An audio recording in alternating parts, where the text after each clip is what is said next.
Hello there everyone, and welcome to another one of this video where we check out an old character that went into the standard pool.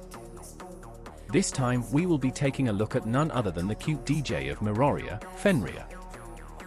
Fenrir is a Vault character that released back in version 2.3, and she was quite a broken unit that it greatly upset the power balance of the weapon elements. Upon advancing her to 1 star, you'd be able to unlock the full kit of her skill. At 3 stars, you get the ability to cheat death every 45 seconds, and at A5 and A6 you get huge power spikes like pretty much any other weapons. Great damage aside, Fenrir's skill have strong lifesteal and its shield breaking ability is nothing to scoff at. One of her moveset also gives you a small window of damage immunity, which is what's commonly used. With that said, she pretty much have everything that you need, hence, she was truly a god tier character back in the day. Now, dual element weapon still wasn't a thing back then, so you would think that only Vault mains would benefit from having Fenrir.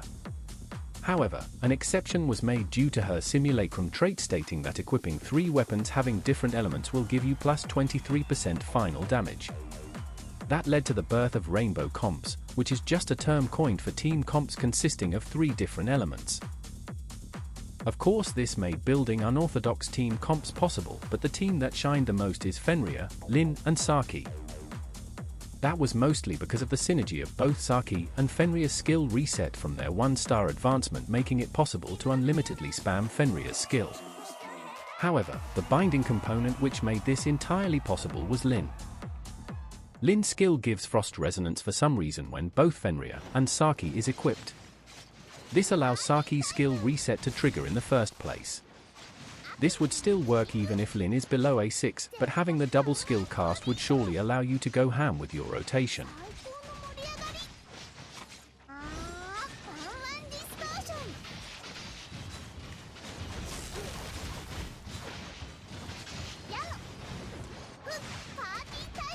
Given that we already have better altered characters today, it would no longer be worth investing on Lyn, but if you're a returnee and already have her weapon, then it won't hurt to try this team comp when you get Saki and Fenrir. Moving on, let's take a look at some viable Fenrir team comps for Vault mains, and for those aspiring to build a Vault team. Right now, the best possible Fenrir team comps would consist of Fenrir, Ray, and any of the 3 altered characters, then make sure to equip Ray's trait. As for rotations, you would pretty much stay on Fenrir 80% of the time, seeing that the other weapons that you'll be pairing her with are buff types.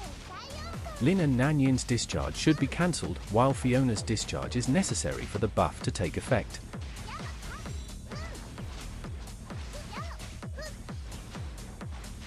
In case you don't have any of the altered characters, then other alternatives for your 3rd slot are Mimi or Rubilia. If you don't have them either, then you can just pick Crow or even Claudia and you'll do just fine until you get a better unit.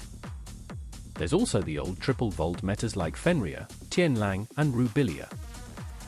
Another one is Fenrir, Mimi, and Rubilia. In case you're interested, then you can look for old guides to see their gameplay or rotations. Be advised though, that pulling for Rubilia or Mimi won't be wise at this point. Version 4.0 is just around the corner, so if you're having trouble building your current Vault team, then it would be in your best interest to save those resources and wait for future characters.